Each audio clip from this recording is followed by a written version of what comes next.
Okay, we might start. Thank you, Selena. So just do a quick sound check to start with. Can everyone hear me okay?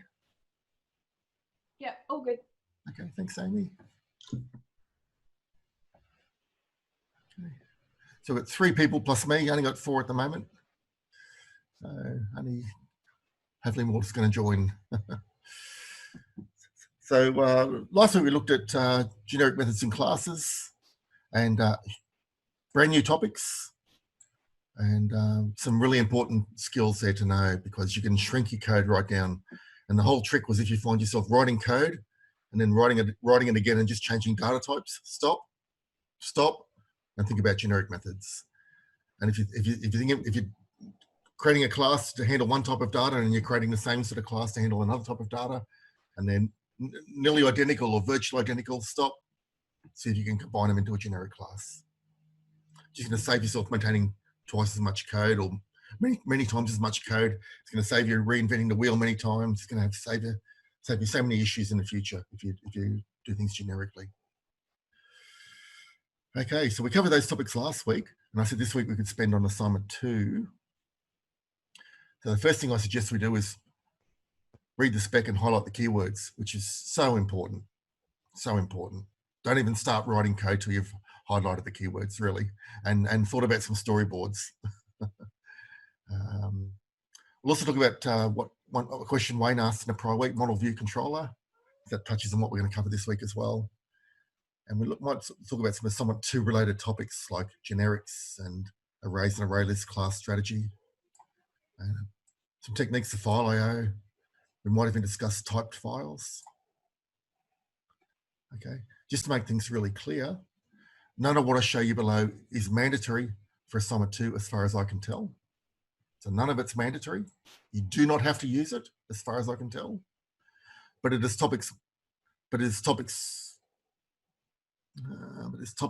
that we have covered.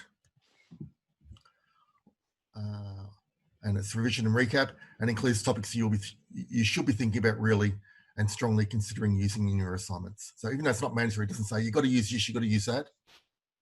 Or it might say you've got to use some of these, you've got to use at least 1 or 2 of these. It might not say you have to use this and this really clearly. So you should definitely consider using them. If you apply what I show you below, you'll probably end up with a lot less code and a lot less duplication, and also a neater, tidier result that's easy to test, debug, understand, and modify, enhance,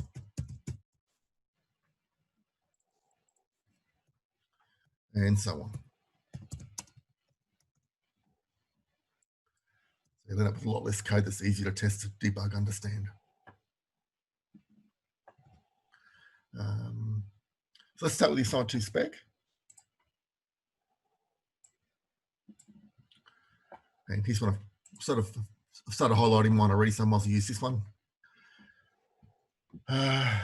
So to register traffic accidents, we're extending our assignment 1 to register traffic accidents. And we're also storing data in permanent storage, such as a file system. And some sort of report to view all accidents based on a date.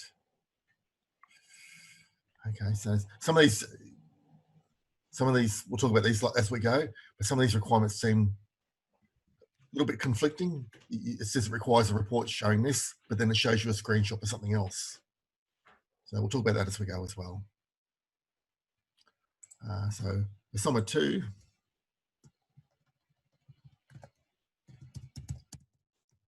Equals assignment 1 plus accidents plus file I/O.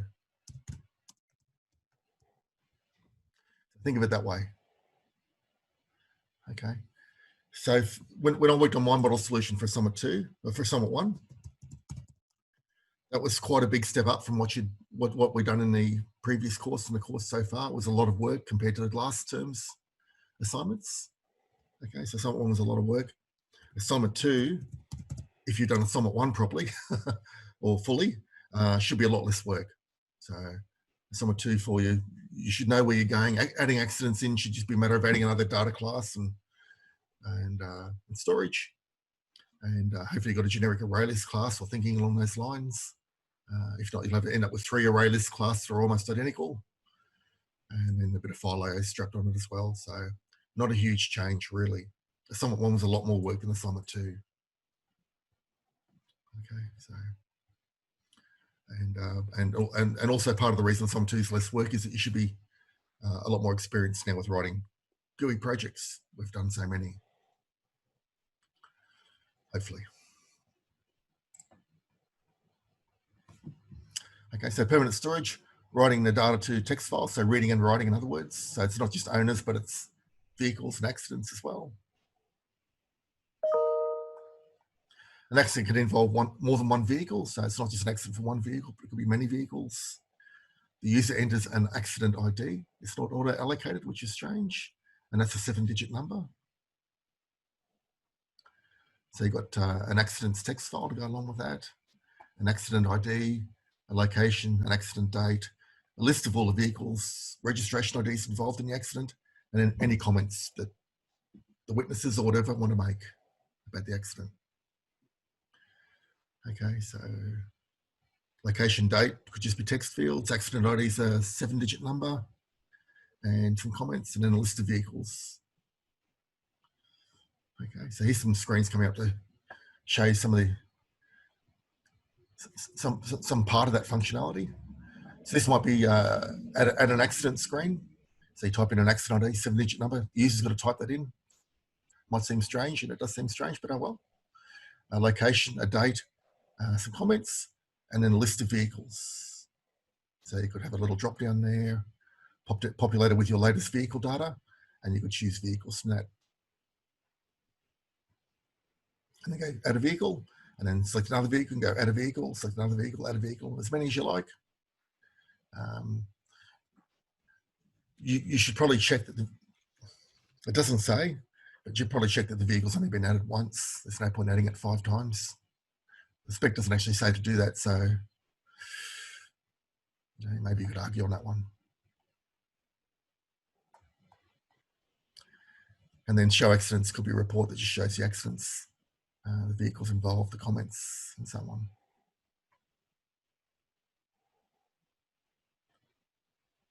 So all of the functions from assignment 1 stay, so nothing changes there. It's just adding vehicles, adding accidents, making it so an accident can have a combo box to do with vehicles. So you can select vehicles and just a report to list the vehicles or list the accidents. So when the system, when your application starts up, it should load the data from owner, vehicle, and accident files, if there are any.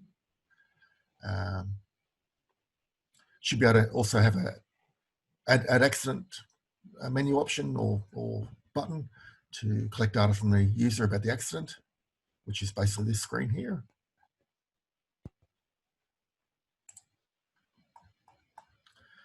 And search and display accidents for a given date, given a date from the user, and search the accident array list for all accidents on that date.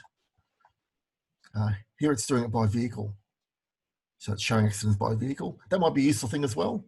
But down here it's talking about show accidents by date. Okay, so this is where I was talking about this sort of a conflict between what's shown in screenshots. This is clearly showing accidents for a vehicle or involving a vehicle.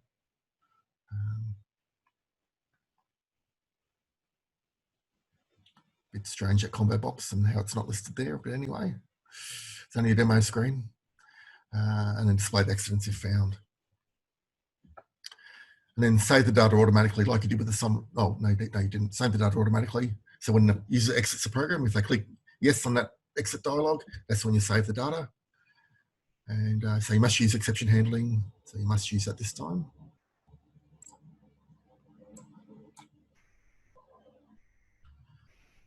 And all data must be validated.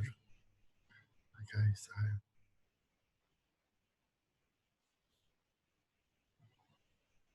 so usual sort of thing. Instance classes with constructors, mutators, successors, toString compared to the usual recipe we've been following all term for our instance classes. There's some more data validation rules in addition to what's above. The accident ID 7-digit number, the user inputs that. It does seem strange inputting that. But anyway, that's the side I want it to work. Usual source code quality, so common header on all your files, meaningful variable and method names, meaningful class names, appropriate case use and namings, all that sort of stuff. And before you submit, I also recommend you work through this and just see that you've covered everything before you submit your assignment. And while you're working on your assignment too, just check you've covered everything in here. Okay. Check you're not missing any boxes to tick. Okay, so that's basically what assignment 2 is. It's assignment 1 with a bit of accident stuff thrown in, just extending what you've already done. So you've already got vehicles and owners in there, just add accidents, and then just adding file IO. So really it's a very small step up compared to what assignment 1 was from the term before. Okay, so this here was a relatively speaking, a lot of work. Relatively speaking for this one, a lot less work. One, okay, but there could be more thinking, especially if you're going to be applying the generic classes, generic methods. You're going to be looking at places where you can apply abstract classes, all that sort of stuff. So you might be doing more thinking, more exploring, maybe, to make things work and fit in and understand how things are going to work together. But I think assignment 2 is a lot less work overall. Any questions so far on assignment 2? Any questions on the spec?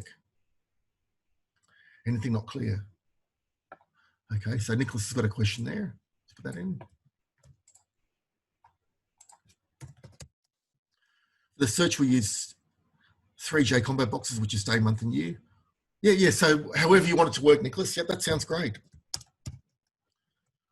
Or they could type in a date. And don't forget, we don't have to validate the dates are dates. So it could just be a bit of text. And then search for accidents, that date, or that text or string. So if they type in a date as the 4th of Feb 2020, okay, accept that as a valid date. It's not blank, so that's fine. And then when they go to list accidents, you'll be searching for dates for that 4th of Feb. Again, it's not ideal, is it? Because you really want to type in a proper date. But the spec doesn't say anywhere that dates have to be validated as dates.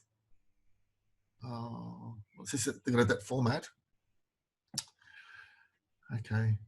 So I think we do have to assume dates are dates then. So 4th of February would be a rejected. It would be 4/02. So it's saying all dates got to be in that format. Okay. So yeah. So we can validate dates properly now. Don't forget those tricks I showed you back in week 5.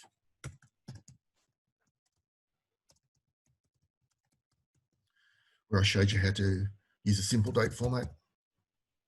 To validate a date. You basically do a date.pass date on it. That's basically what you're doing. It's that sort of command, but you're doing it for a date format.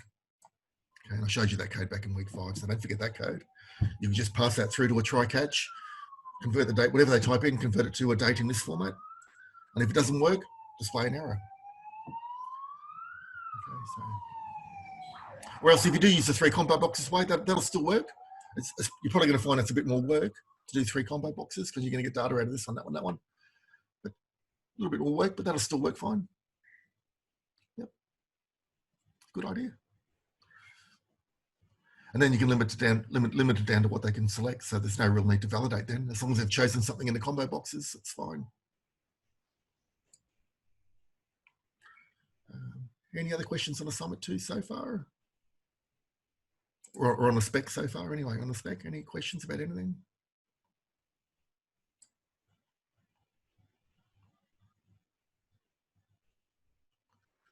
Okay.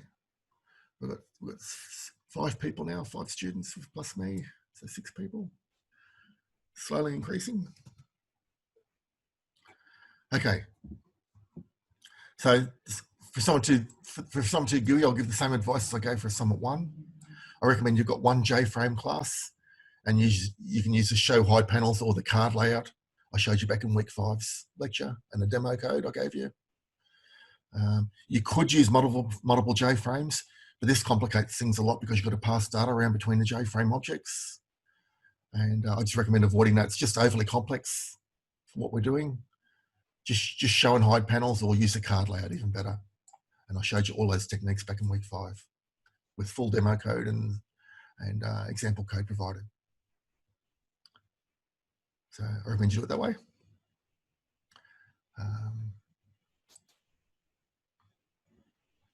Wayne's here, so we'll talk a little bit about model view controller, because that's touching on what we do anyway. We don't officially cover MVC in this course, but we certainly talk about things that are related to it. So let's talk about it just briefly. So we don't officially cover this. Let's say you've got this sort of design, and this is what you might have ended up for a Summit 1. So you might have a GUI class, and it's got everything, including the kitchen sink in it. So that's your GUI class there. So you got your array list, you got your GUI components, you got your code to create the GUI and activate the buttons and so on. You got the code to handle button clicks. You got the code to load, save, search, edit, whatever the array list, and pull data back out. And you got maybe one or more instance classes. Okay, that could have constructors, accessors, mutators, toString, compare to, just like we've been doing all through the term. Okay, so apart from the instance class, it's very hard to reuse any of that. That's very hard to reuse because you've got all the code in there, all dumped in there without any thought to how it's really designed or where it belongs. Okay, it's everything, including the kitchen sink. Hope you can see that, because it's not just GUI components. It's all of the array list stuff and the stuff to handle the array lists and loading and searching from file and loading and saving to file and searching and editing and a whole lot of stuff that is not really part of the GUI class. So a better a better design could be this. So you'd have your GUI class, and that's got the code to create the GUI and activate buttons, handle button clicks. And then you've got an array list class, or maybe multiple array list classes. And that's got the array list and the data to load, save, search the array list. And then you've got the instance class or instance classes, depending on what you're doing. And that would have the constructors and so on. So this is a 3-class design. And you might have multiple array list classes until you know about generic classes anyway. And you're probably going to have multiple instance classes because for Summit 2, for example, you've got accidents and vehicles and owners and all sorts of things. So in this design, there's a clear delineation of duties or responsibilities. The GUI class is responsible for the GUI. The array list class is responsible for handling the array list. And the instance class or classes are responsible for dealing with the data that belongs in those classes, or the objects of those classes.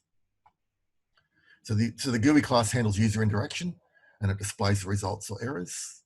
The array list class handles the storage, the file I/O, the searching, the processing of the array list of instance class objects. So anything that needs to do with processing the array list is in the array list class.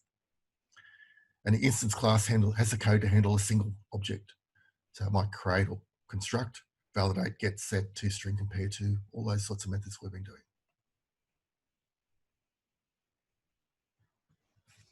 So the beauty of this design, where you split things up this way, is you've got code that's highly reusable.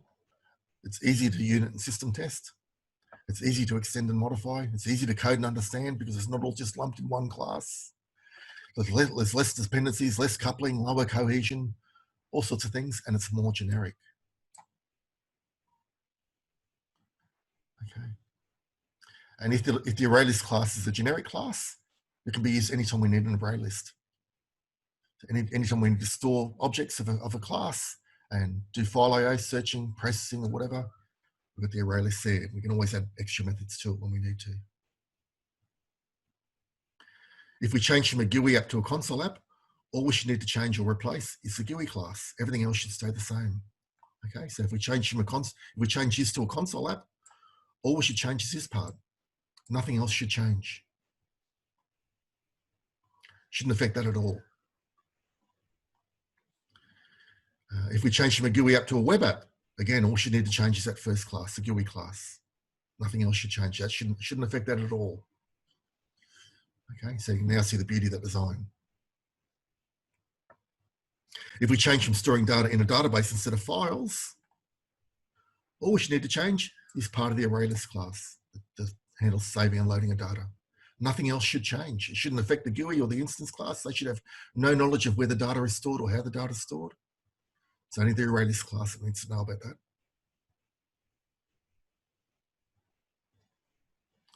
And if we change the data at an instance field, all we should need to change is the instance class and perhaps the GUI class to display the data and get the new data.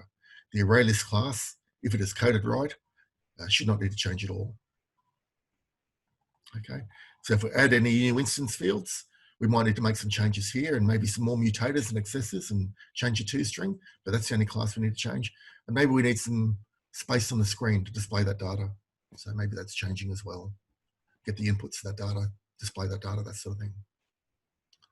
Okay, but that can't be helped. We've got to be, if we've got new data, we've got to be able to display it. So it can't really be helped. Okay, so 3 types of classes, each with their own responsibilities. There's a very clear delineation of what's doing what, and there's no longer this everything including the kitchen sink mess that you end up with if you try and follow that design. It just becomes a mess. Very hard to reuse any of it. You got to sort of go in there and copy that bit of code out there and paste it in that file and change it. So you got the same code in multiple places. Horrible. Much better to make it this design, and you can just reuse this class whenever you need it.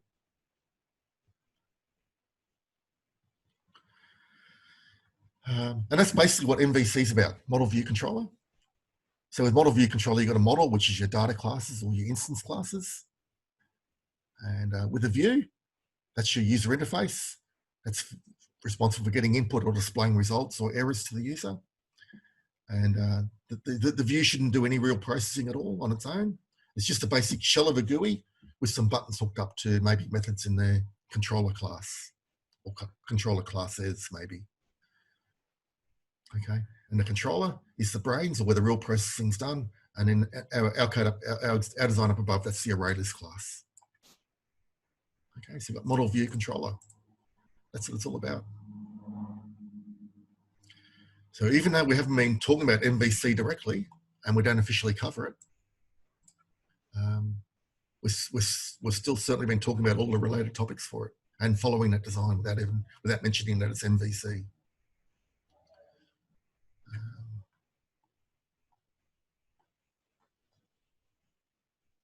So we don't officially cover this, but it's a great way to design and think about and developing software, whether it's applications, games, operating systems, whatever you're doing. Try to split out the user layer from the processing layer from the data layer. And you've got these 3 tiers, and it's a good way to build applications. Okay, like I said, you get all these advantages plus more. I know, so try and do that if you can. Try and avoid this. Everything, including the kitchen sink. If you've got a class with just everything chucked in there and it's all a mess, it might be okay for a throwaway prototype, but we want to try and be developing better code than that, especially now we're in the final part of the term for our advanced Java course. Okay, so it's our last course. So it's really our advanced Java course. So we want to be able to try and do something better than that. Any questions? Any issues? It's just a way of thinking about your code. I like the way you chuckled to yourself before you said advanced Java class. Yeah, there's a lot more we could cover. You know, we could cover threads. We could cover, you know, one thing I'd like to cover is doing animations and sounds and you know, all that sort of stuff. But yeah, there's a whole lot of things we could do.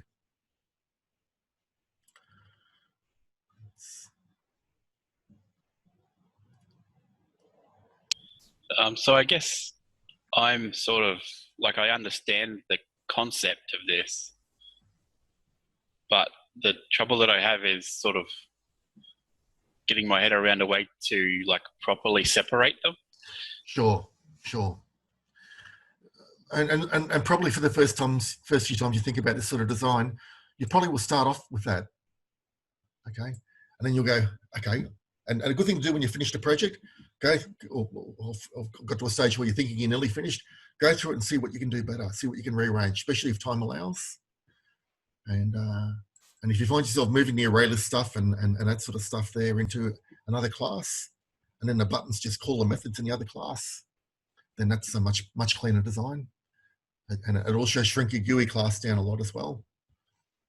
Make it a lot less complex. Yeah, it can be hard to move into that. And like I say, it's not mandatory that you do this assignment too, because we don't even officially cover MVC. But it's a good way to think if you can. Okay.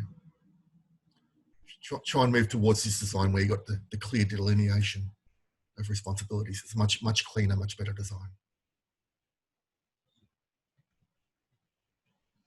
And quite a few students email me the code for assignment 1 and just say, can you have a quick look over it? Or I've got a problem with this, can you have a look over it?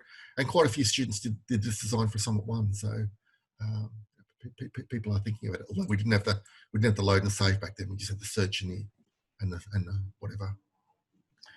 Okay, so.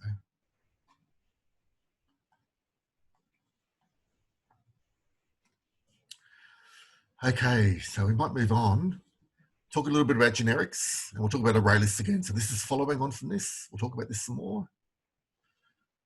So I'm just dealing with UML class diagrams here. I didn't want to throw out a heap of code. I'm just doing with UML class diagrams. So we've got one and I'm just talking about the ArrayList classes now. So I'm saying classes. I'm assuming we've got multiple classes. So we've got the vehicle ArrayList, and we've got the create, or the constructor, and the save to file, load from file, toString, search, compare to, maybe, or all sorts of other things, who knows what. Okay, depends what you need. And then you might have the owner ArrayList class, which has got create, save to, load from, toString, search, and so on. And you'll be seeing that they're pretty well identical, apart from one's got vehicle and one's got owner. And so on for accident. And then we're going to add accident in. We're going to have 3 ArrayList classes that are virtually 100% identical. The same functionality, the same requirements.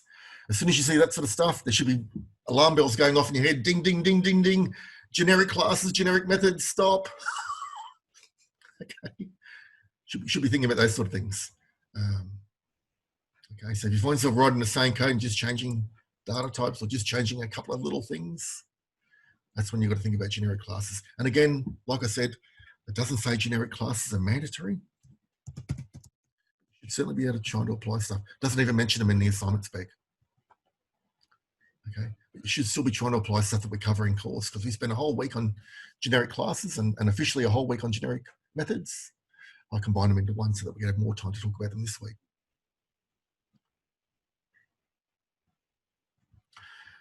So when you start combining these into one class, you're going to come across problems, and you're going to be wondering, how on earth do I solve this? Okay, and you'll need to think about things, explore things, maybe go out on a little sidetrack, do a bit of a tangent stuff, come back in, and when you work out solutions.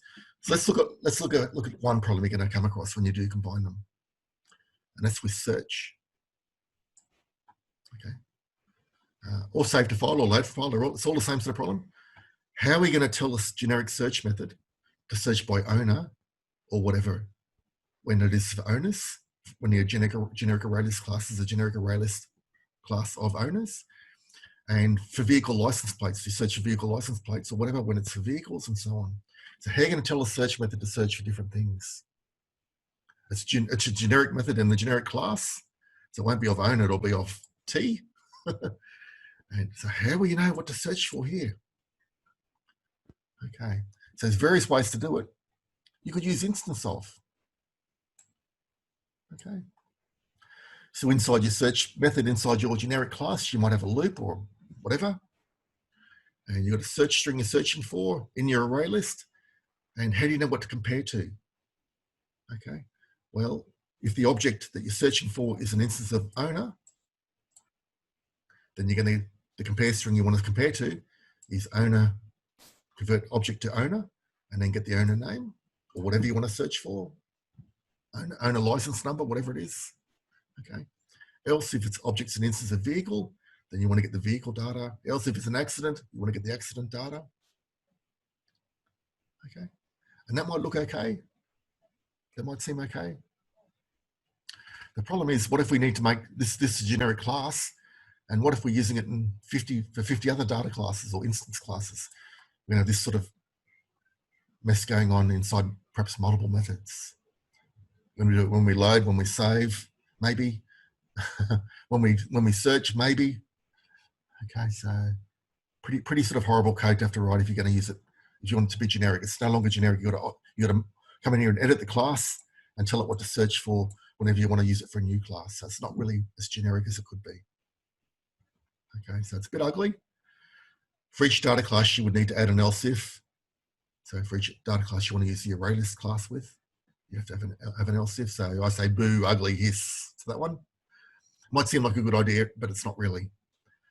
A much better way might be to add a method to each instance class, in other words, vehicle, owner, and whatever, called whatever you want to call it. I've called mine get search term here, get search term. Okay, and that might just return the name, the owner name in the owner class. It might return a vehicle license plate in the vehicle class, whatever you need to search for. Okay, and you could have multiple search methods if you wanted to. And you could make this a mandatory method for the data classes if you're going to create a generic ArrayList class object out of them. Okay, so you need to make that a generic. You need to make that a mandatory method then. So if our generic ArrayList class is going to be used for vehicle, it's got to provide a get search term method or whatever you want to call it. And if we're going to use our generic ArrayList class for owner, it's got to provide a get search term or whatever you've called it. Okay, so how do you make it mandatory? Well, that's what we talked about back in interface classes and abstract classes. Okay, you talked about providing a template that classes must follow that implement the interface, or that make concrete classes out of the abstract class.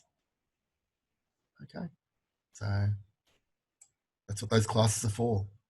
You're putting placeholders in place that classes down lower in the hierarchy are going to have to implement. Okay, and since so either of those will work fine. Okay, so try and see if you want to have a go during a generic ArrayList class. Try and see.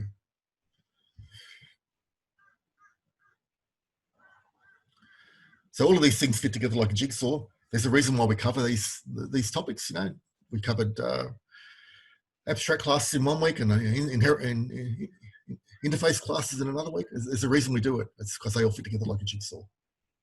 Okay, and if you're using generic classes and generic methods and abstract classes, interface classes, and so on, can be very useful as well.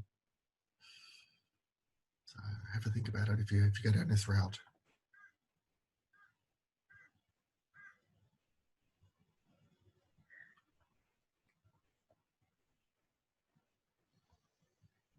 Okay. So maybe what I've said here doesn't quite make sense. Maybe you're sort of kind of getting it now. Maybe you're sort of kind of getting it, but not quite fully. So a good thing to do would be to create that as a generic class, and then see. Try and search for a vehicle. Don't worry about the load and save for now. Just do the search and constructor or the create or whatever you want to call it, and then try and make the search work for owner and vehicle, and you'll see exactly what I mean. Oh, how does it know it's searching for a vehicle? You'll see what I mean straight away. So just implement the create or the constructor and the search, and then try and make it for a vehicle and owner, and you'll see what I mean. You see you have to do this or this sort of thing, and this is a much cleaner solution.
Okay, so, and I wouldn't expect what I said above here to be crystal clear to anyone just straight away.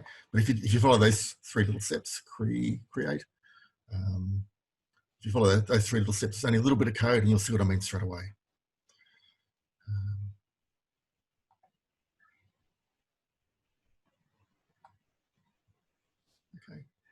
Okay, any questions?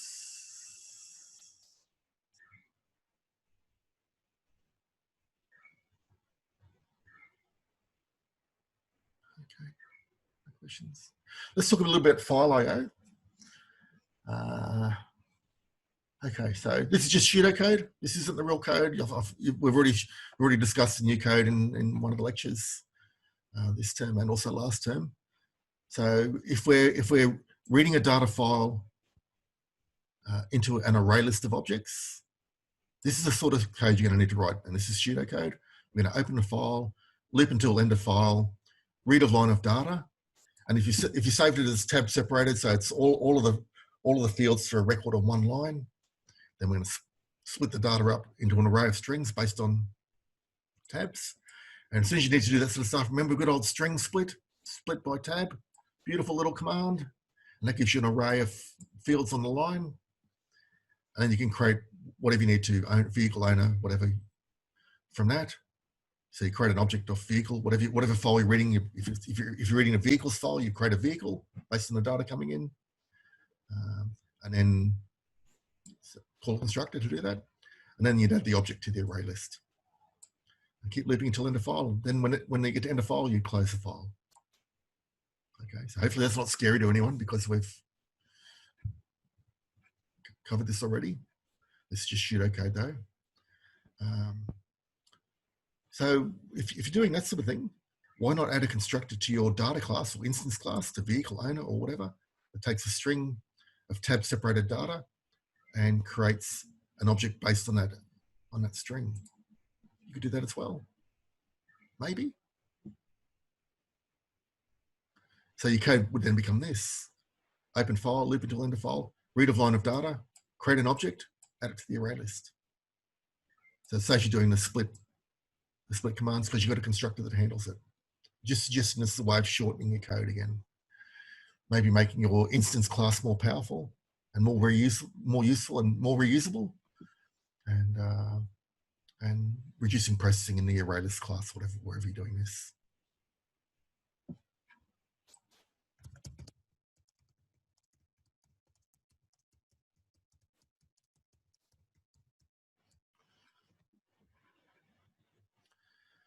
Just a suggestion. I'm just trying to get you to think about things, to streamline things, to make your code shorter and simpler. Okay, because you find yourself doing this a lot.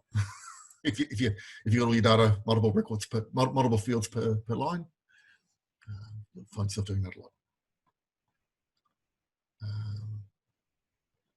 And when you come to write the array list back out again, this is the sort of pseudocode you'll have. So we're going to write the data back out to file now. Loop until end of data, open a file for output, get an object from the array list, get the name, get the make, get the model, and so on for the object. Create output with tab separated if you're going to write all the data to one line for one record, and then append it to the file, and then keep looping until end of data in the array list, and then close the file.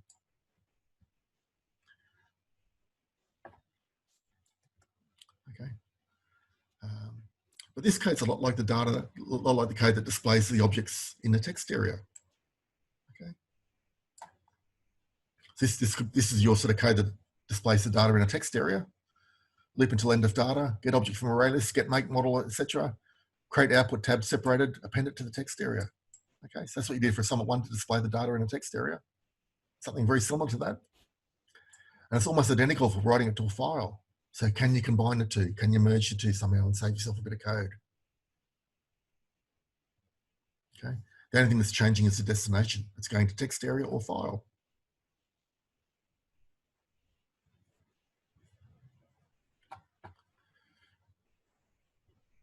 Can you create a method in your class that returns the data tab separated? And that might be the toString method that does that, or toString tab separated. You might create your own toString method called toString tab separated. Okay. You can then shorten the code down a bit as well. So for example, like this, get object from ArrayList, appended data straight away because you're calling the toString tab separated to get the data tab separated. So again, you can shorten and simplify your code down. And when you've got less code, there's less opportunity for errors and complications, and things are easy to understand and so on. Just a suggestion. Okay, these are all just suggestions, things you should look at if you're feeling up for their challenge.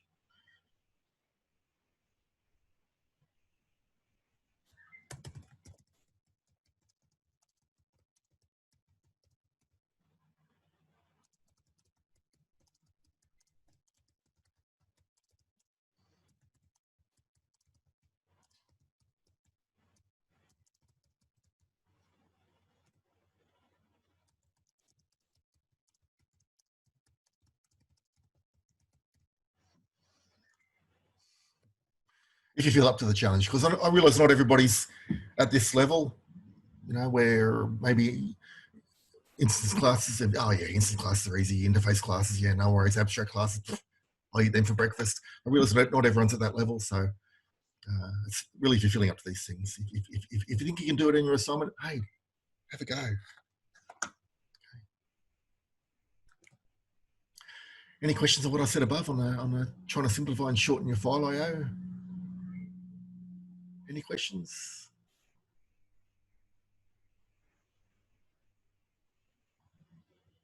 Ah, okay.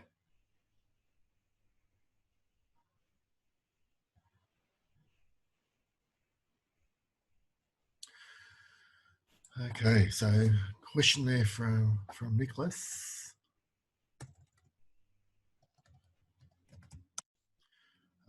Let's say I write the whole array list and I want to delete a specific data in the array list, so a specific vehicle, say. Do we have a shortcut to delete a specific line without copying the whole file, whole line of a file? So, okay, so if they click the delete button in GUI and choose to delete a vehicle, say, then you would delete the vehicle from the array list.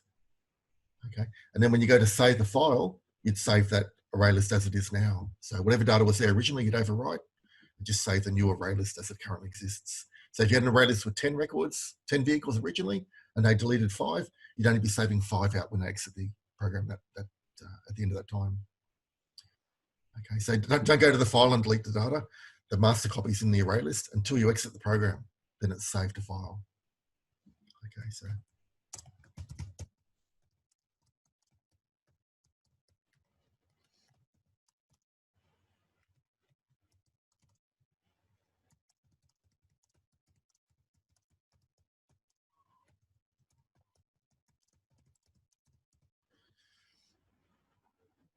Okay, does that make sense, Nicholas?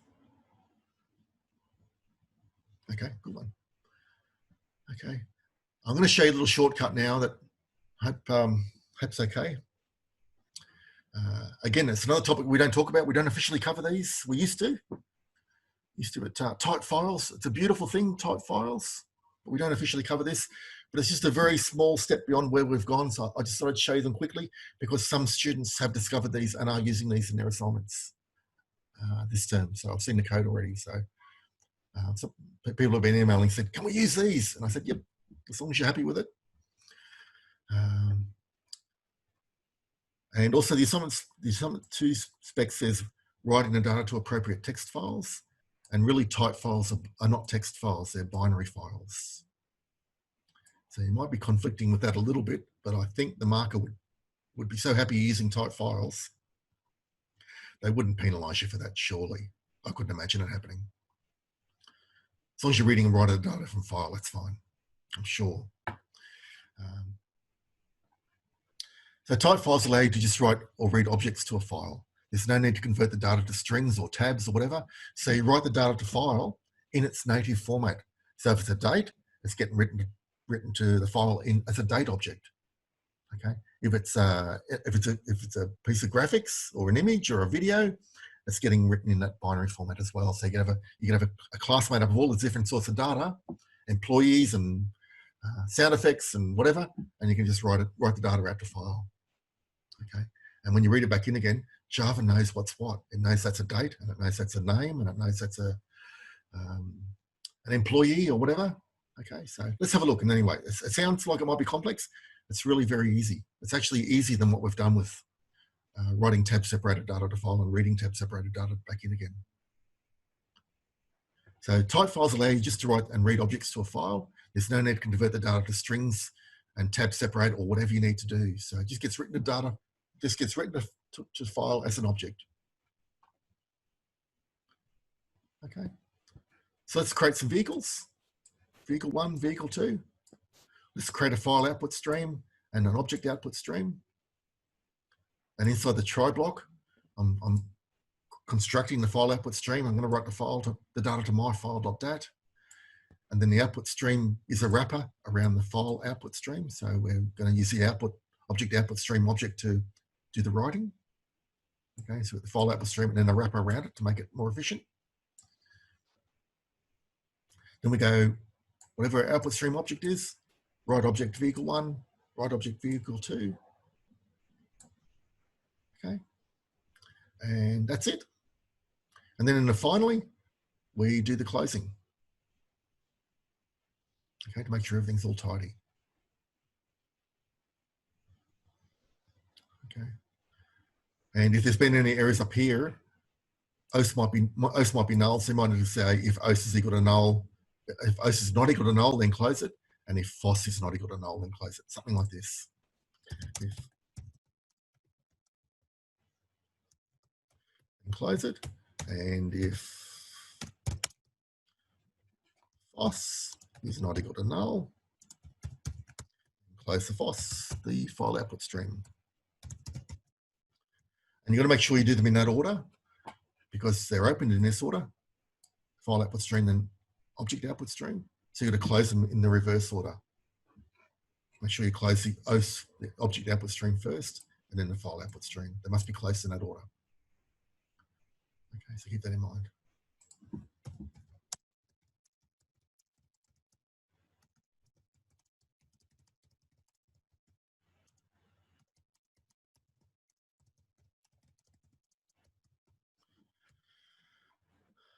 Okay, so that's the code for writing.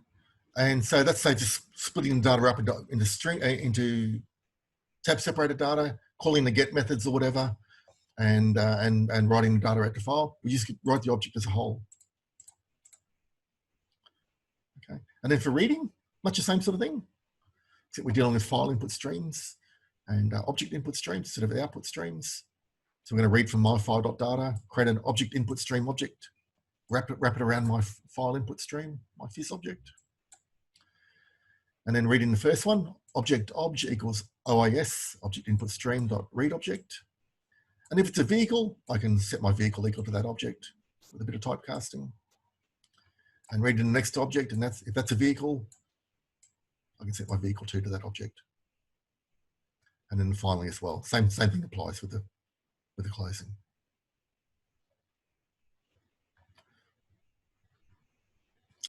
Now, when you do that, your data file doesn't look quite as pretty. Okay, so let me just get the code.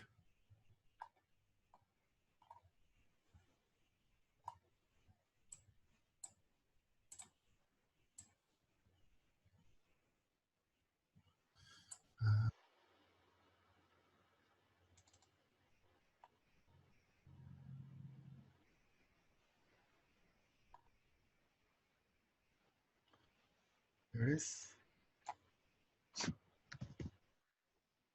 Okay, so this is writing my data to file, and you can see there's bits and pieces you can sort of understand. There's first name, there's last name, there's phone number, there's a little bit of data you can understand. There's 456 Fish Road. There's a phone number you can understand, a bit of a date. Okay, but you can see everything's got a lot of strange characters in there. So that's what I was saying. They're no longer text files, they're now binary files. They've got all this binary data in them to delimit fields and data types and all sorts of things. Okay, so So when you do move to typed files, there's a little bit of a drawback where you can no longer understand your data so easily in the file. You can't just drag it into TextPad and say, oh yeah, that's what that means, because you've got all this junk around it. And if the file's damaged or corrupted, you can't easily recover it. You might only be able to recover to a certain point, and then from that point onwards, you might not be able to recover the data. It might be lost. So if your file becomes corrupt halfway through, you might lose data. Okay. Whereas if you've got just a plain text file with your data there, and record number 53 is corrupted, well, you can get record 53 from backup or whatever, or look up the paper records and retype it in, and then all those records after that will be fine. Okay. Not the case with typed files. Pretty powerful stuff. Let's extend this a bit further, because this works for not only just objects, but data structures of objects like array lists. And in the cable, I've removed the try-catch, but it was just the same for the try-catch as above. So I've got an array list of vehicles. I create a file output stream, an object output stream. I write the object, which is the array list of file. One write statement for an entire array list. You could have 1,000 records in the array list, or 100,000 records in the array list. That writes them all out to file, and then we do the closing. Okay, so you still got to put a try-catch around this. I've taken them out to keep it simple and shorten the code. Okay, so one write statement writes out an entire array list.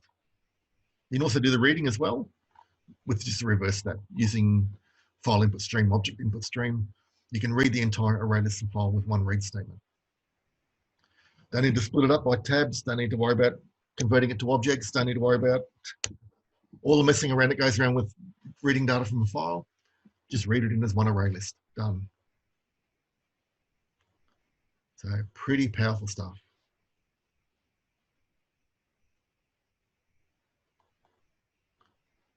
So pretty amazing.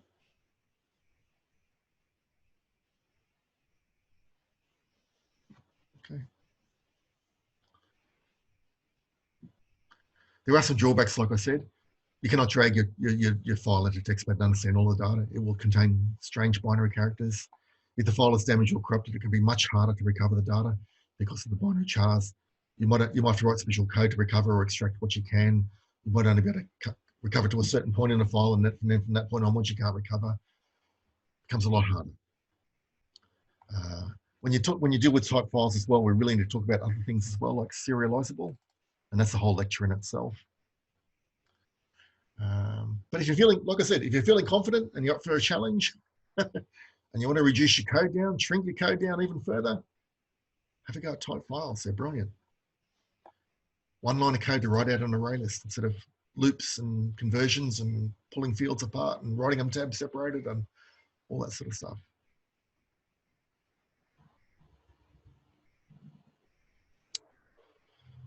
Okay. So like everything I'm showing you, if you're feeling confident and looking for an extra challenge. So that's all the extra stuff I've got covered for this week, or I had set for this week. Now it's any questions that people have that we can talk about. So anything you got about the course so far or assignment so far, anything you got problems with that you're trying to apply, anything else you want to explore that's maybe assignment related or whatever, tutorial related or course related, anything you aren't sure of. So that's what the last hour is, anything you want to talk about. Got a whole hour for questions and issues. And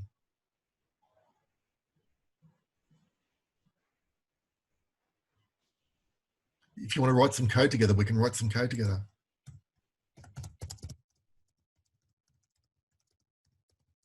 So what are you having problems with? What do you want to explore?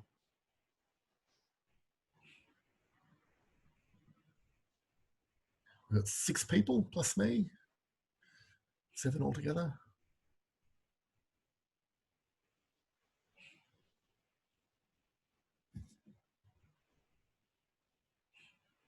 Has a model solution for Summit 1 been released? I think it has, hasn't it?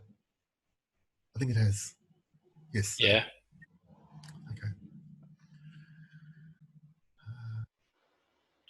So GUI class with a public data array in it, 2 public data arrays in it. Yeah, and it seemed pretty complex. Lots of classes going on. And yeah, seemed pretty complex.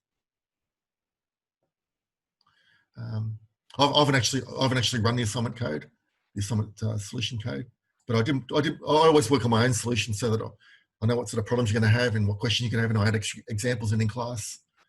But this is what I came up with for the assignment one.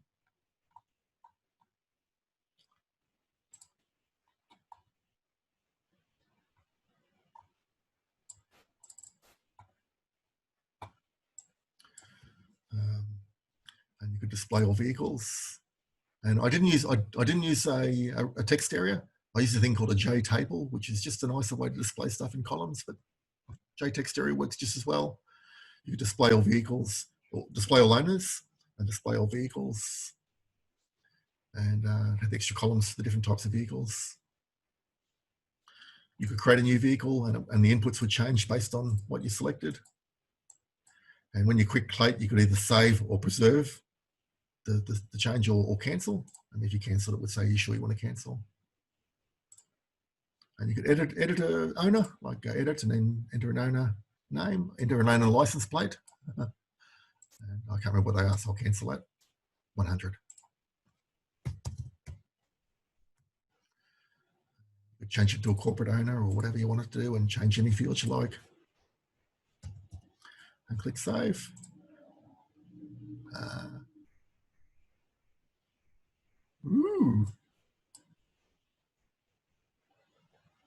Edit. Okay, so I've got a little bug in my edit code there where I'm checking if they exist already. That's all right. I should overlook that. I'll cancel it and then create. Whatever, same sort of stuff. And that was just using this is just using card layout. So I've got one GUI class, and it's just made up of different panels that I show depending on which buttons are clicked.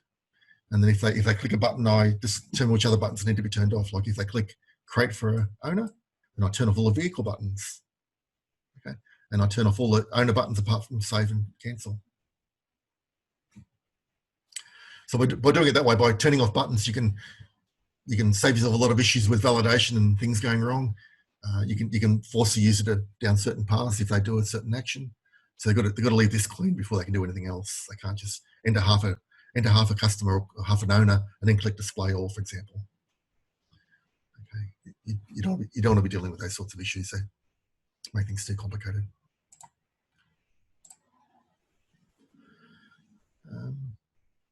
But that's just one solution. I mean, the way you design it's up to you.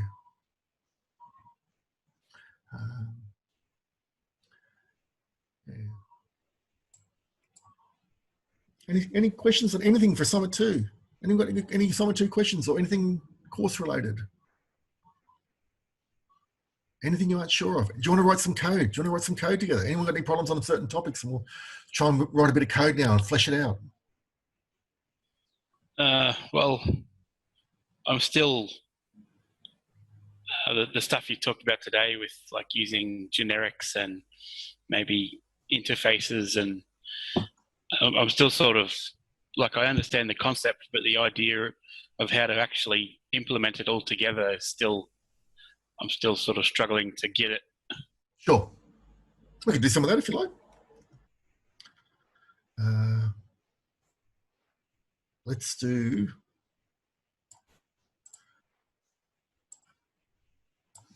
So I'm going to create a.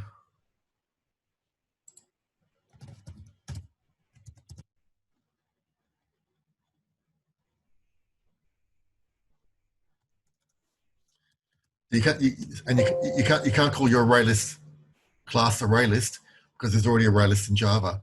So what are you going to call it? ArrayList generic, or I don't know. What's a good name?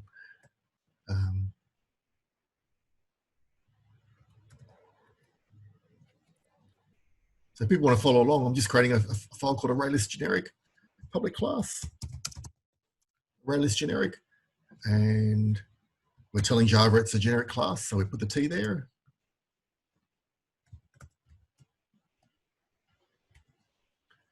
Okay, and we're going to ArrayList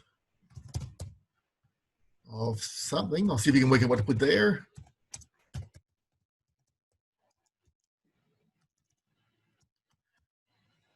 I have a constructor which does something, and we'll do the search method. Public int search for a string.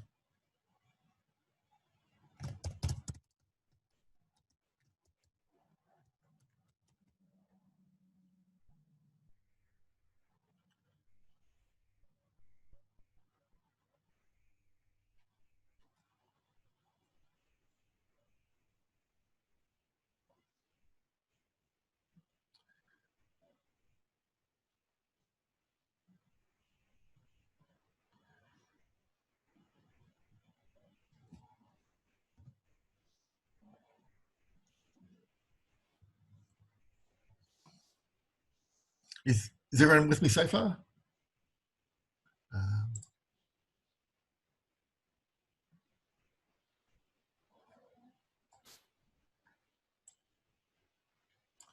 If you can click the thumbs up, click the thumbs up if you like. Nicholas is right, Damien's right. Amy's okay. Wayne's probably finished already. He's and Andrew's usually pretty fast as well. Wayne and Andrew are usually pretty fast. Poojan, are you joining in at Poojan? Yes, sir. Okay. I'm still following along. Okay. So what do we put here?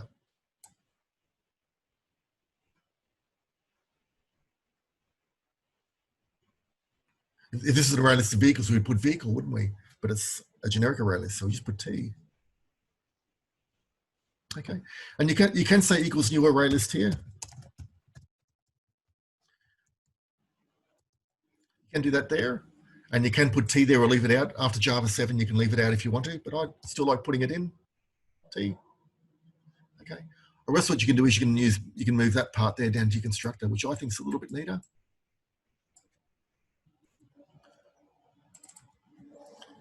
So then your constructor creates everything.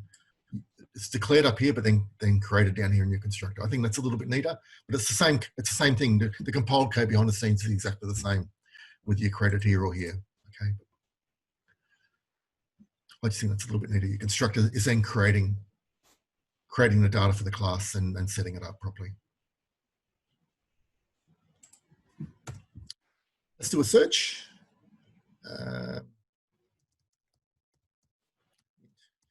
Zero, K is less than array list dot something. How do we get the length of an array list or the number of items? Plus. Say if search string dot compare to array list, and we want to grab that item out of the array list. So what's the command for that? We want to search for something. We don't know what yet. So that compare to is equal to 0. Then we found a match, and we can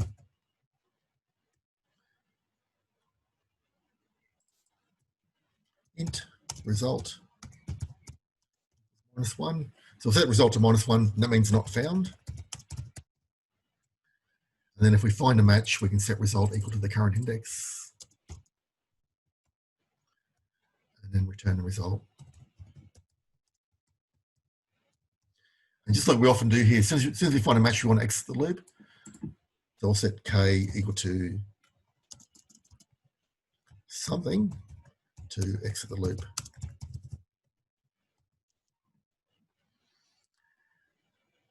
Okay, so not so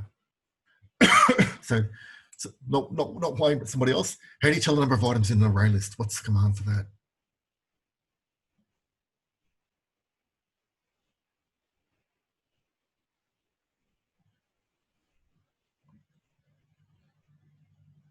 Begins with S. Size? Anyone? Size? Okay, array list dot size. And how do you grab an item out of an array list? It's .get, and we want to get the case one. Okay, and we don't know what to write here because we don't know what we're comparing against yet. Okay, and then to exit loop, it's going to be set it to ArrayList.size. And that exits the loop. We found a match. We want to exit. So this search will just find the very first match. If there's multiple matches, it'll find the first one and exit. Okay.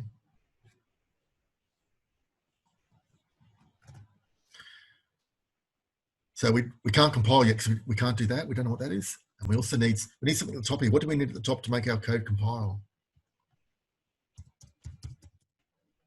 We need an import, don't we? java.util.ArrayList. Okay. Now our code should compile apart from these question marks here. We don't know what to put there yet.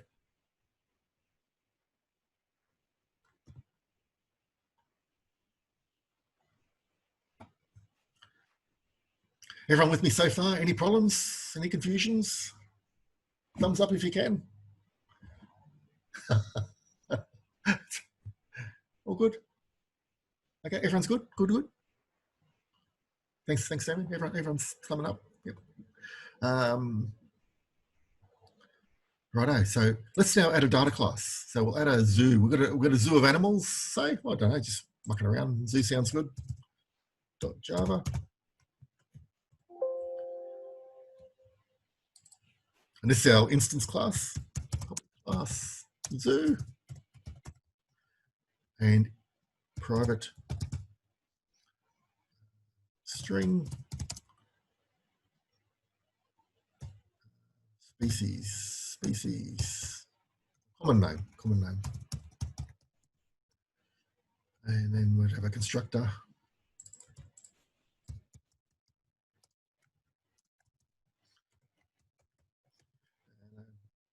Parameterized constructor.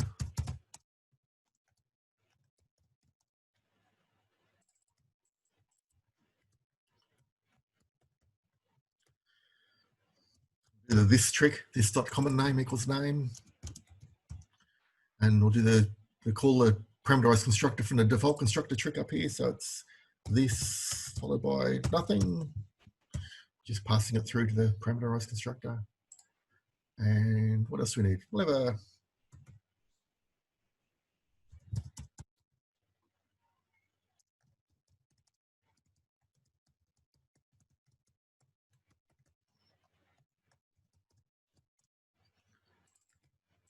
that'll do. There's other methods, all the other methods as well. So the mutator, the set method, the toString, the compare to. We can add extra data in there. I just want to keep things really basic for now. Just one data item will do. Okay. So everyone okay with that one? What I might do is close some of these and do tiled view. Go tile vertically, so you can still see what's going on over here if you need to. So I know I can be a bit fast sometimes, so I'll try and slow down. Okay, so we've got two classes. Let's create a little tester class, and we could make it a GUI if you want, or we could just make it a basic console app. Got plenty of time. Let's make it a little GUI.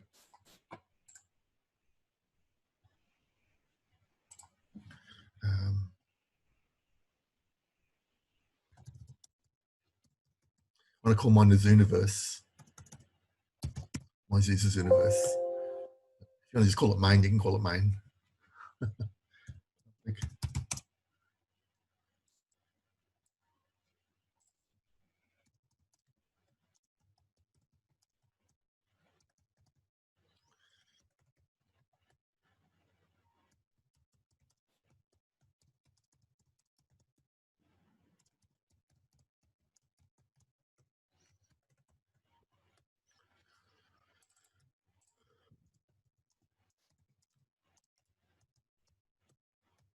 Just the usual stuff, app.set size to 500 by 400 or whatever you think's fair. App.set visible to true app.set default close operation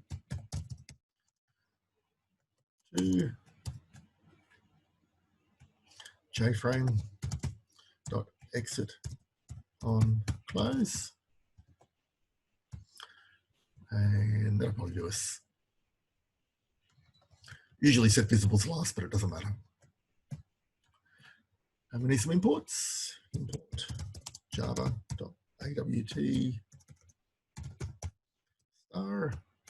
star javax.swing star and javax.swing.joptionPane dot event star. Just those 3 imports, that's all we need for now. I'm just going to create a really simple little GUI with one button, and not sure yet. We'll see where we end up. This is all off the top of my head, so.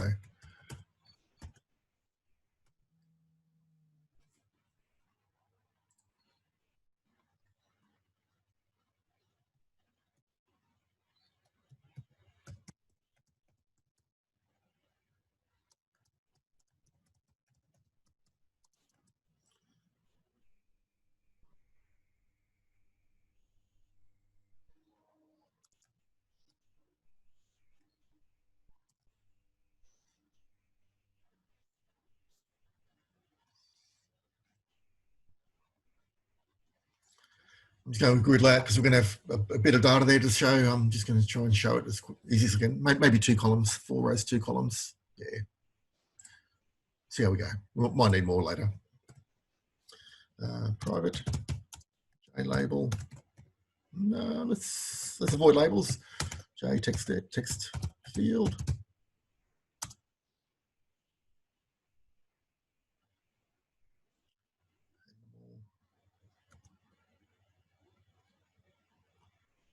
It's called animal common name.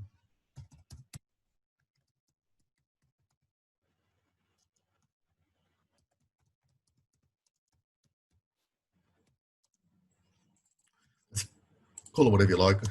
I'll just call it that. 20. Okay, call it whatever you like.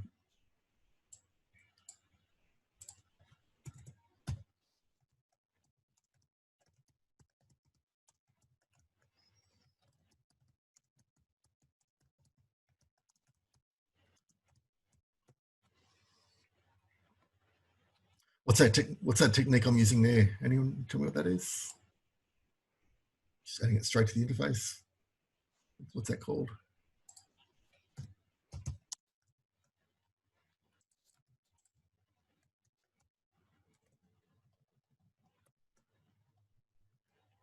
Anonymous. I'm using anonymous objects, not giving it a name.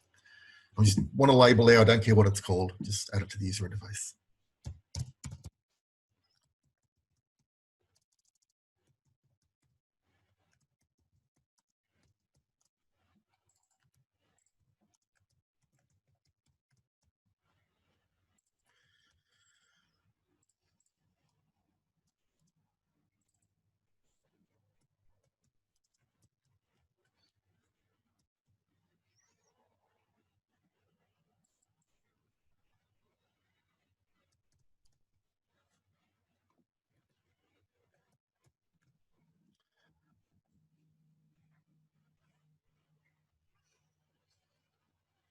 It's going to be a horrible, ugly little GUI, but that's okay.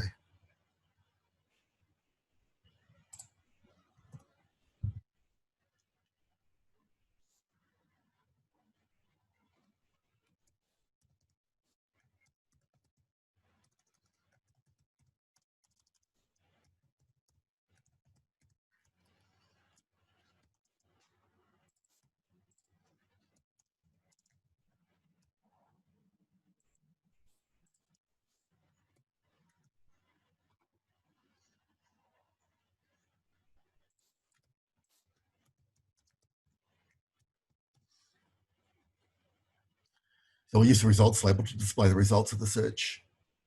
I'll type in a name, we'll do a search for it, and we'll get the results back into the label. So we'll wire the search button up to our ArrayList class. Okay.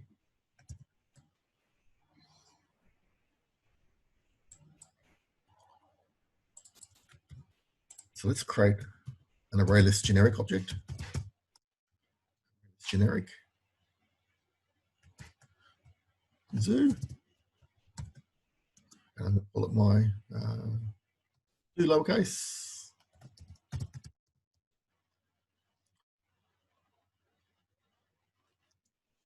Actually, I won't call it zoo ArrayList because that makes it sound like an ArrayList when it's not.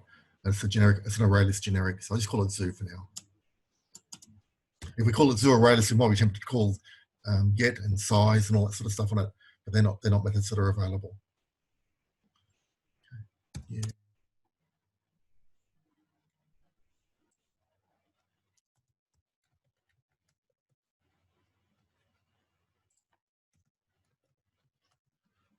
Okay, so that's where our data's there.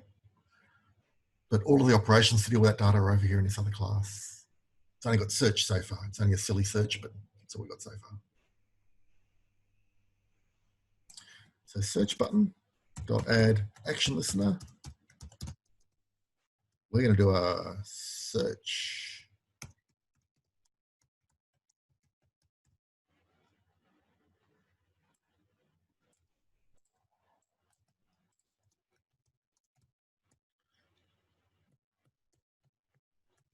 Okay, so we're just wiring the button up to a method. Now we need to provide the code for that method. Anybody unsure about anything so far? Is everyone keeping up? Am I going too fast? I'm probably going too fast. I'll have a drink and slow down a bit.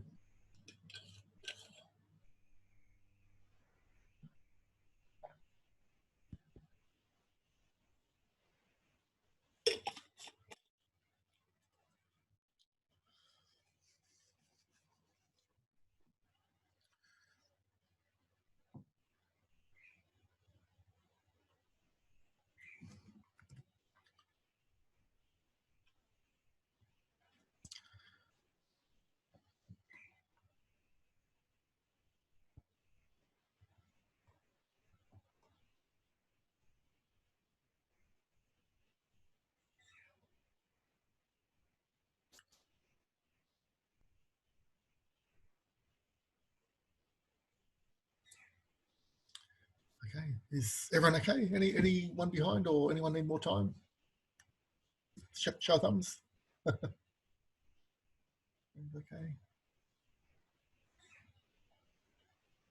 Your code still won't compile because there's still this issue over here when now with the question marks over here. We don't know what to do with that yet. We've got to solve that issue that's coming up.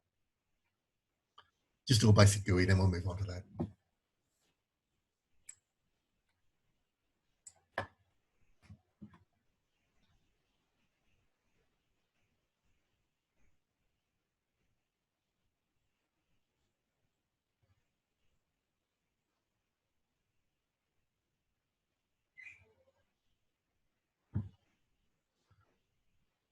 Okay, thanks, fine.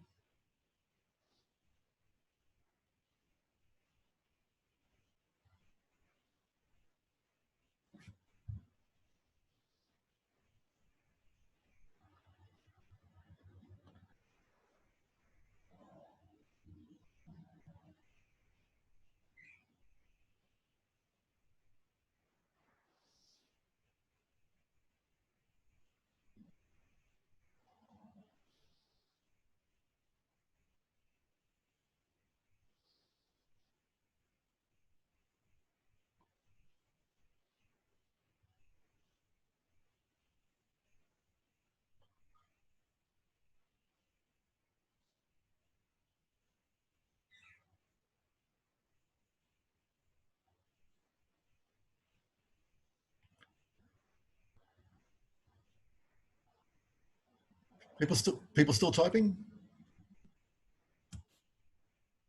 Do a thumbs up if you can. All good? Everyone's okay?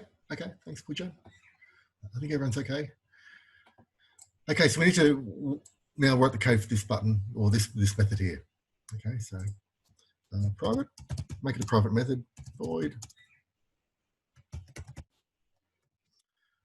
what this is going to do is it's going to call the search method inside the ArrayList generic class. It's going to call this search method and pass in whatever name's typed into the animal text field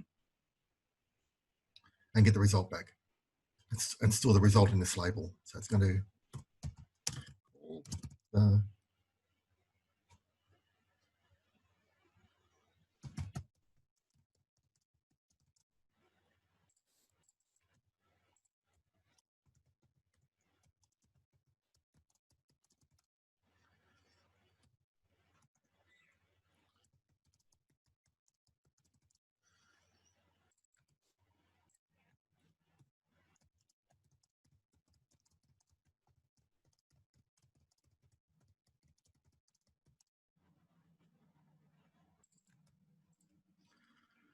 that's a long comment. Okay, but that's what we're going to do. Okay, the comment's much longer than the code. Okay, so that's our ArrayList generic object is zoo.search. I'm going to pass in a name, which is animal text field dot get text, getting the text out of the text field, passing it through to the search, and getting the result back. So I've got the result back. It's just int result. And now I can put that into the label. So results label.set text.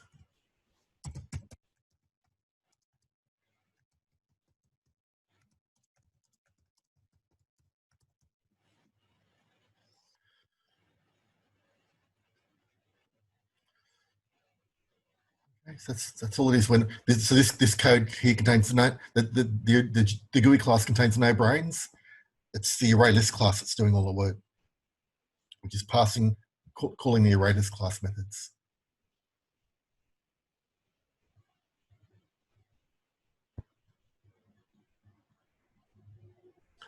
We could add some validation here to check if what they're searching for isn't blank and all that sort of stuff, and if the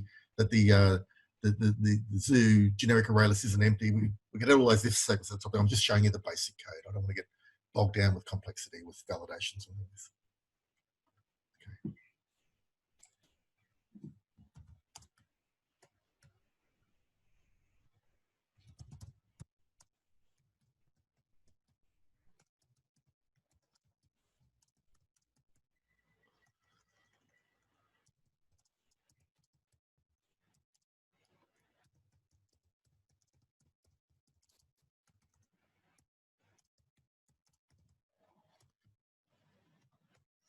Those validations are all to do. Okay, let's have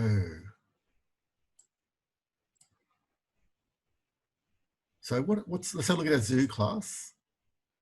I'll just make sure everyone's happy with that first. Is everyone happy with that part? Okay,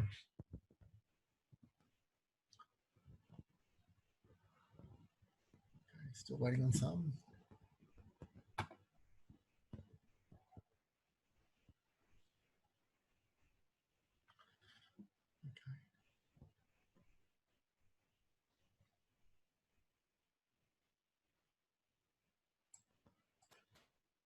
I think we're okay. So this code here, our zoo class will compile, control 1. Everything's good. Our generic class won't compile because of these question marks. We're still got to resolve that. It's saying, of course, question marks aren't allowed. Okay, and that means our GUI class won't compile either because our generic class won't compile. Public void. Public class, Mike. Public class. I had public void up there, so if you got void there and you didn't tweet it, should be class. Of course, it should be class. And of course, we're getting that error causing us so that this can't compile. So we could try and do this. We could try and call get common name.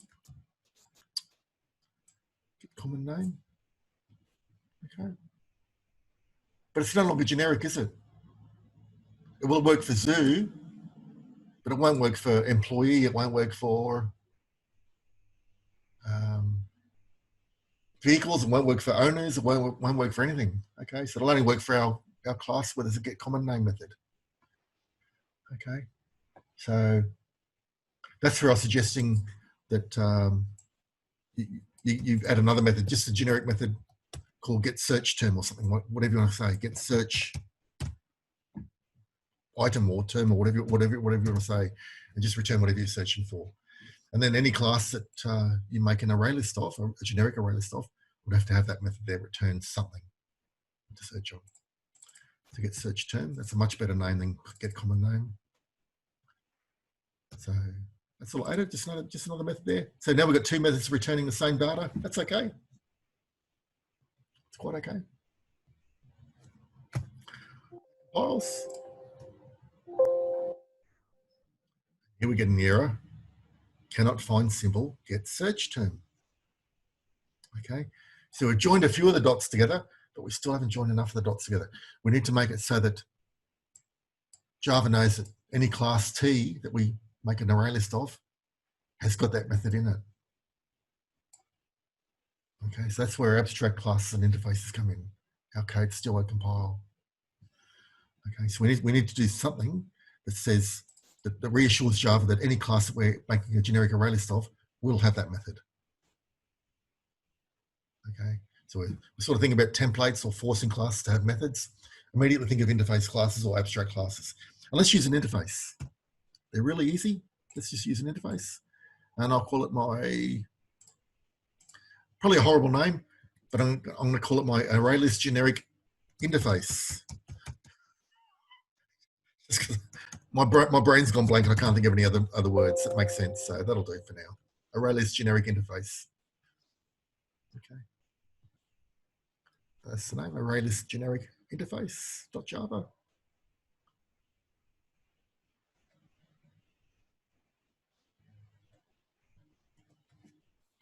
And public interface, followed by that name.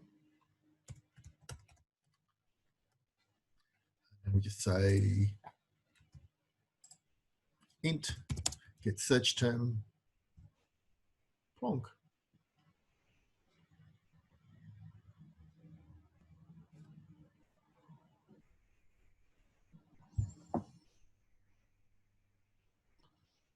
Okay, so we've got our interface.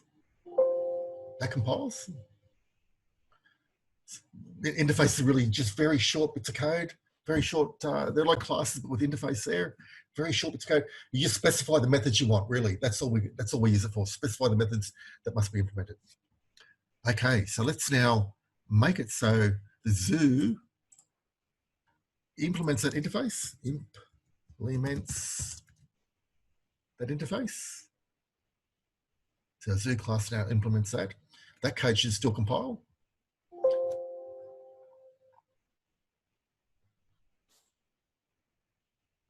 Get search to, oh, I've got string. Oh, hang on, string. Not int. Sorry, it's a string. Sorry, should be string there, not int.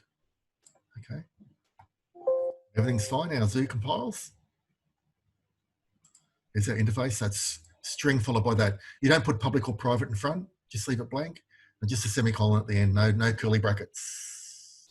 Okay, just exactly like that. And then Z, you put implements the interface. And we've got the get search term. If we took that out now, we'd have a compilation error saying you're not satisfying the contract. You're telling me you implement this interface, but you don't provide the method. Okay, so that's what Java's telling you there with those errors, saying you're saying you're doing it, but you're not satisfying your part of the bargain, which is to provide a get search term method that returns a string. So that compiles. Let's now see if our ArrayList generic compiles. Nope, something's still missing. See, so this is where these things come in. We've added the implements there. We've got our interface, but something's missing from our ArrayList class. Can anyone spot what it might be? You have to declare that it should extend the interface. Exactly right. Exactly right. And this is where the code gets a little bit weird because you don't say implements here, you say extends. It feels a bit weird. Okay, extends that. So now we're telling Java that we can make an ArrayList generic object out of any class that extends the ArrayList generic interface. Okay, and you can work on these names, make better names. These are just my names. So now we should be able to compile. Hopefully we're there. Result equals index, result equals K, not index, result equals K there. Of course it was. I thought I was leaving through an index. That's right. So results K and K equals that to exit the loop. And then return result. Control 1. So all our code's compiling now. We've got T extends our interface here on our ArrayList generic. Okay. We've got implements the interface on our zoo class. And we've got our interface there. And that's it. We don't need to mention the interface anymore. So the GUI class doesn't even know about the interface. It's just creating an ArrayList generic of zoos. It doesn't even know about the interface. It doesn't even know it exists. Okay. So that's compiling as well. Everything's compiling. Has anyone got any compilation errors? Do a thumbs up if you're all clear.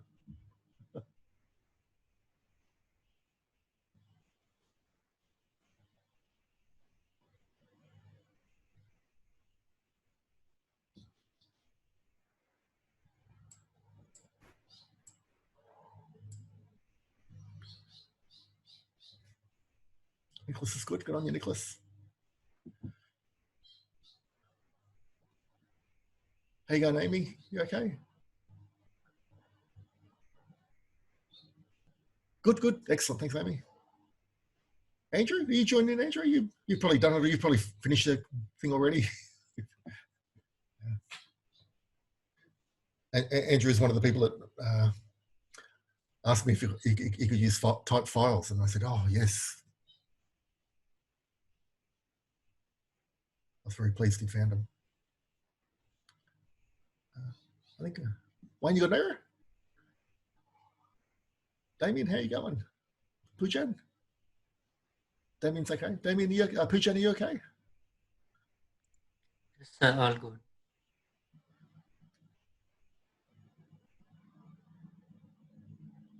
Okay, all good? All good, yeah.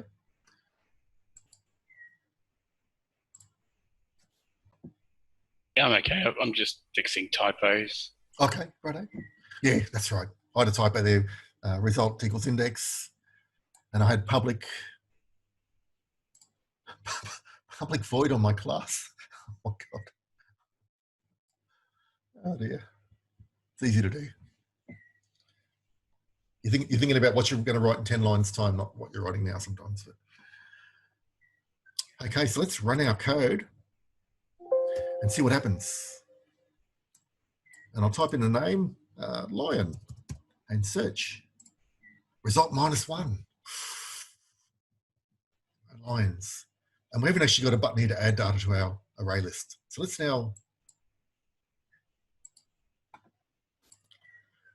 add an add method.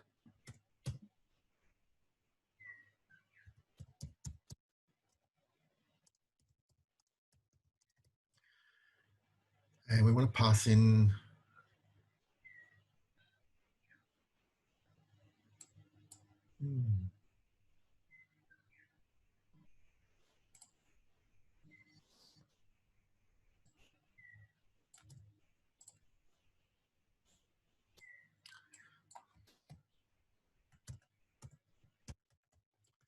okay, so we can't do things like string common name and whatever else we want to pass in for zoos and whatever. We can't do that because, again, that limits our class down to being not generic. The only thing we can really tell it to add is an object of type T. Okay, so you can't say string common name and all that sort of thing, because that then ties it to zoos. It can't be used anywhere else. Okay, so the only way you can really add data here is to add an object of type T, whatever that is. And then down here we go ArrayList dot add object. And we probably want to check if it's null first. If object is not equal to null, then add it to the array list. That's probably safer. Okay, so this is a generic array list class. So we can't just say, pass through a bunch of strings and ints and floats and expect it to know it's a zoo animal and then expect it to know it's a keeper and be able to tell the data apart. All it knows is about objects. That's all it knows about is T. It knows about nothing else.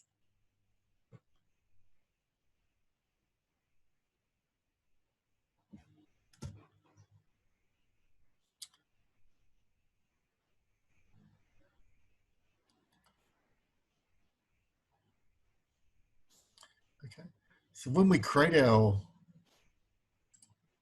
we'll have a little test data private void add test data, which is a thing I often do to my classes while I'm testing and developing, add test data. And then you can add a little test data button to user interface if you want, or just run it automatically from the constructor. So we're going to go zoo dot add new zoo, and we want to say lion. Okay. We want to add a tiger. Add a, give it a good old Aussie one, a platypus. That'll do. Just add 3 animals. Okay, so when we call this add method here, we're not calling the add method that's part of Java for array lists. We're calling this add method, which is part of our array list generic class. So that's the method that's getting called. Okay, and if the object's not null, it gets added into the array list.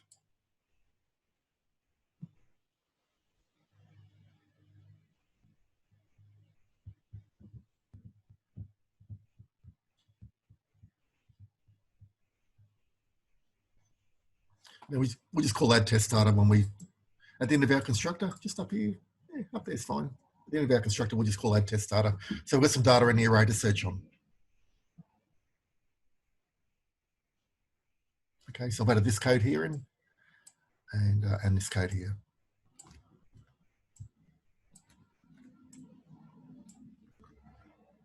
And the add method. So that's the bits of code I've added.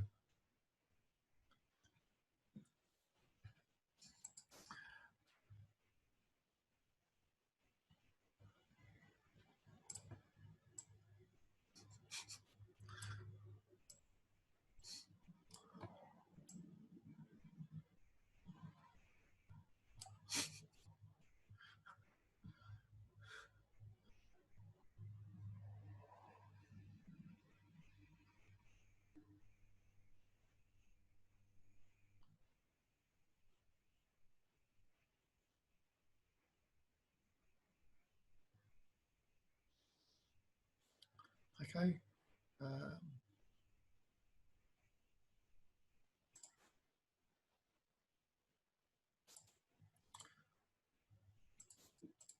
So everything should still compile. Control 1, Control 1, Control 1, Control 1.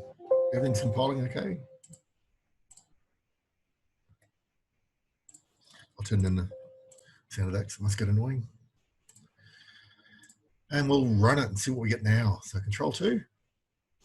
And we'll just search on line. It's called the uppercase line because we're doing a compare to, not a compare to ignore case. Uppercase line search. It's at location 0 in the array, which is quite correct. Let's do a search on platypus with uppercase P. Platypus. Search location 2, which is index 2 in the array. That's correct. And we'll do a search on snail. Not that I have snails at a zoo, but that's index -1 because there's no snails in the zoo. Okay, so we've got a generic array list class. We've got an interface. We've got a basic little GUI that does not much, and a basic data class, which has only got 1 item in it, but it illustrates the point. Now we can extend it out to have, so the array list could work for any class. So it's any class that implements or implements the interface.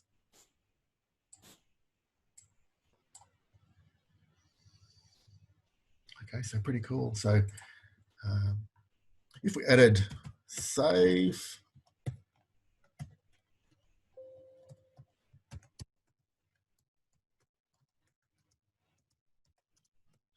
Save, load. What else do you need? I don't know. Other methods as you need them.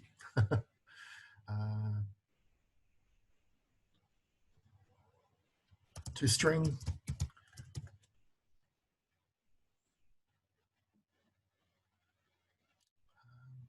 Let's do the ToString method as well. Do the ToString method. I can show you that works generically. Public string ToString, and we're going to do the override. Old override. So what we're going to do is get a string representation of our array list.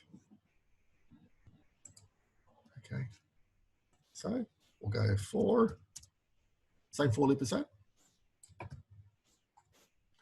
And we'll create a string output string equals nothing.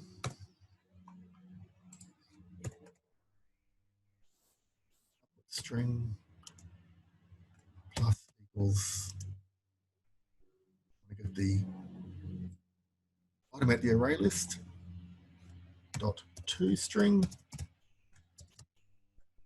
and add a new line on the end of it.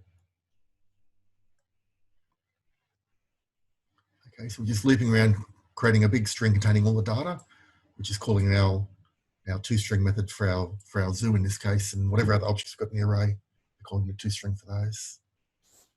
And then return output string. So you might be noticing, might be thinking here, well, that's got the same problem as earlier. Now we've got this method to take care of. Okay. So isn't it the same sort of issue as get search term? Aren't we going to have another interface? Isn't it going to have interfaces everywhere? Isn't it going to be a nightmare? And the answer is no. Because for ToString, that's already part of the object class. Remember, if we don't have a ToString method in our data class, we get the class name followed by a memory address. That's because they're calling an object version. So to make it so it calls our data class version automatically, all we need to do is create a ToString over here as well in our data class.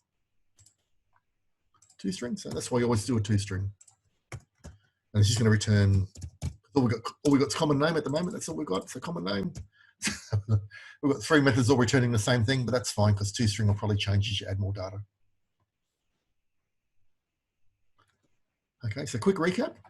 In the ArrayList generic class, I've added an override public string ToString. We're declaring a string, just an empty string, looping through all the data in the ArrayList and getting each object out of the ArrayList, which is whatever the ArrayList is created for, and calling the ToString method. We don't need to worry about creating an interface for ToString because it's already part of the object class. And even if we did have to create an interface, we could just pop it in there.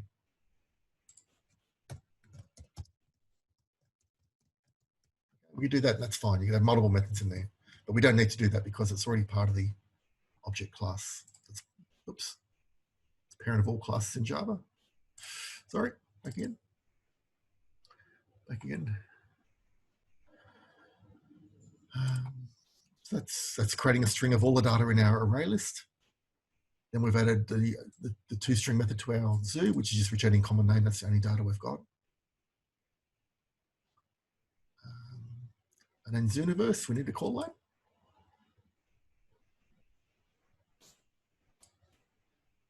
You could add a button in and, okay, let's add a button in and call it. Display button.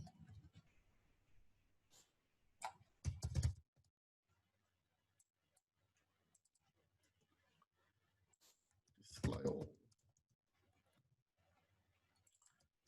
Button there called display. I'll add it to our user interface, add display button. I'll wire it up to a method, display button dot add action listener, display all.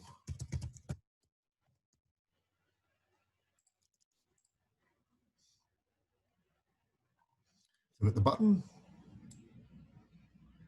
adding it to the user interface, and then activating it with a dot add action listener. So we're just going to call the display all method.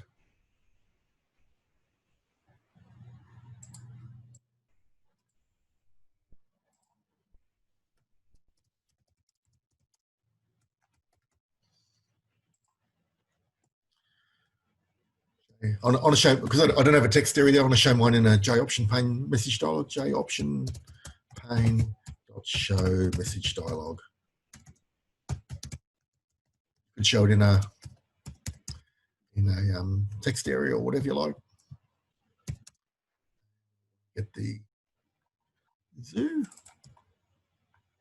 We could just say zoo there. And Java knows we want a string representation of our data, so it'll automatically call the toString method. Or if you want to make it really clear, you can just put it in there, .toString. That makes it really clear. I tend to put it in to make it really clear. That's what we're doing.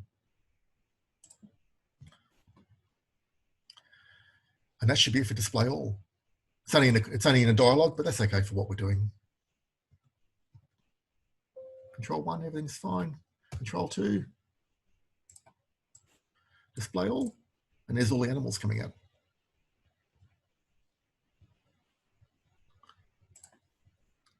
So you'll see there's very little code here. It's calling our generic class, a generic ArrayList class methods. Okay. Search is calling the generic ArrayList class method. There's very little code inside our GUI class. It's just basically to handle anything that needs to be displayed or any inputs that the user needs to make.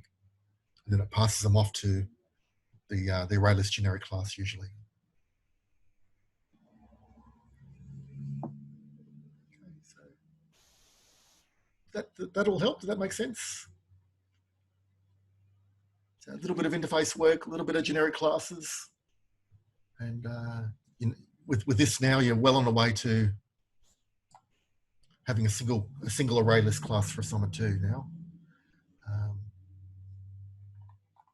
Add save load. We've added toString in. We've done that. Save load. Whatever else you need to do.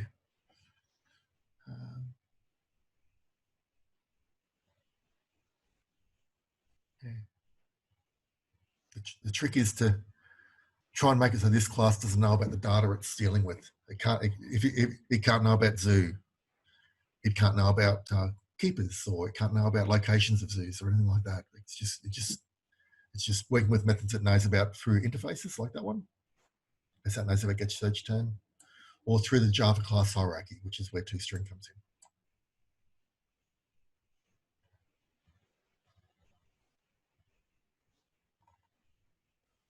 Yeah, I think that's good. I've got a better idea now, I think. Okay. We'll see how we go. Okay. You okay, Amy? Did that help? Yeah, it did. Okay. Nicholas, Damien, Poojan, are you okay? Nicholas is okay. Thanks, Nicholas. Okay, thanks, Damien.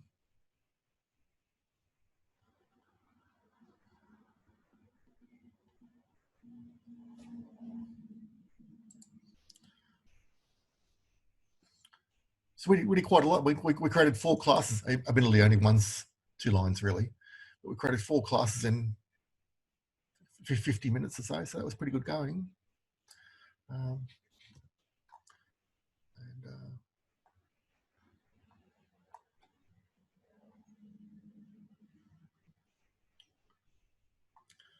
So if there's any other methods that the data class must have to work in here, just add them into your interface.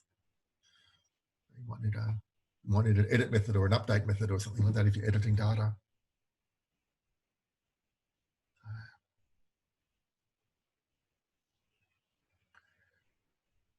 Yeah. Okay. If there's any last questions before we head off, everyone okay? I'll have a look at my notes.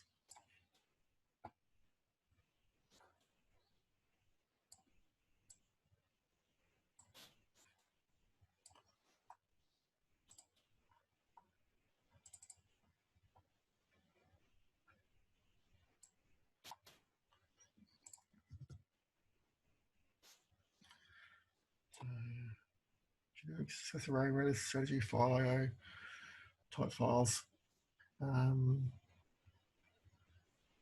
So if you did want to save the data to just a normal text file tab separated, so you got all the data for one record on one line, all the fields, you could call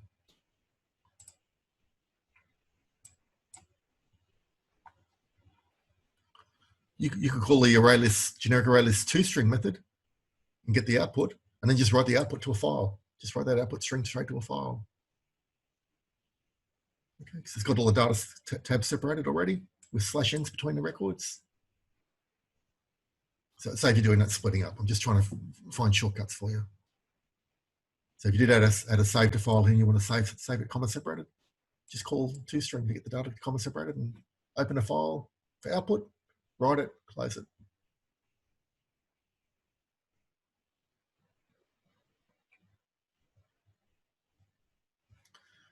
Okay, just no other questions. We covered everything more or less anyway that I wanted to talk about. Hope it's helped. Hope it hasn't confused. I hope it's helped. If anything I've talked about today has confused the hell out of you, and you don't know where to go back to the basic way. Someone doesn't say you've got to use all of these techniques. Okay, so go back to the way that you understand, and just try and solve the next little bit of the problem. Write the code for that. Get it working, and then look at the next little bit of the problem and write the code for that. Slowly move out to the bigger problem. Okay, just a little bit at a time. I guess there's no more questions. Thanks for joining in, everyone. Everyone's still joining really well and got the code working. Good luck with things, and see you next week. Thank you very much. Thank you. Thanks, Mike. Thanks, mate. Thanks, Amy. Thanks, Nicholas. Thanks, Poojan.